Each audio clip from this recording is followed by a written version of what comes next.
అందరూ వినాయకుడిని తెచ్చి వాటర్‌లో ఎలా పడితే అలా వేసేస్తున్నారు. అసలు అలా చేయకూడదు అని మీకు తెలుసా? చాలా చోట్ల తిరిగి మంచి కలర్, మంచి హైట్, మంచిగుండే వినాయకుడిని తెచ్చుకొని 10 డేస్ నిష్టగా పూజ చేసి ఆ తర్వాత ఏదో వదిలించుకున్నట్లుగా అలా పడేస్తున్నారు. అసలు అది చాలా తప్పు.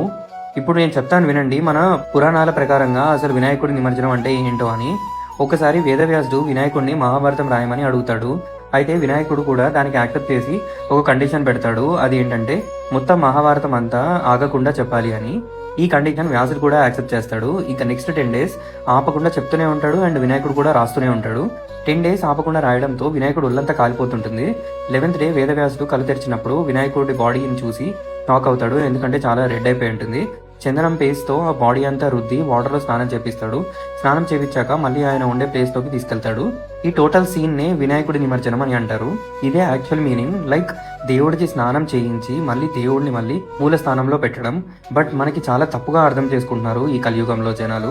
ముందు ఏమో మహారాజులాగా తీసుకువస్తారు గణేష్ ఆగమనం అది ఇది అని. కొన్ని డేస్ నిష్టగా పూజ చేస్తారు. తర్వాత కాలువల్లో ఇంకా చెత్త వాటర్స్‌లో మన దేవుడిని విసిరేస్తున్నారు. బట్ యాక్చువల్‌గా చేయాల్సింది స్నానం చేపిచ్చి మళ్ళీ పూర్వస్థానంలో ప్రతిష్ఠించడం. నేను చెప్పింది కరెక్ట్ అనుకునే వాళ్ళు లైక్ అండ్ కామెంట్ చేయండి. మీ ఫ్రెండ్స్ అండ్ ఫ్యామిలీకి కూడా షేర్ చేయండి.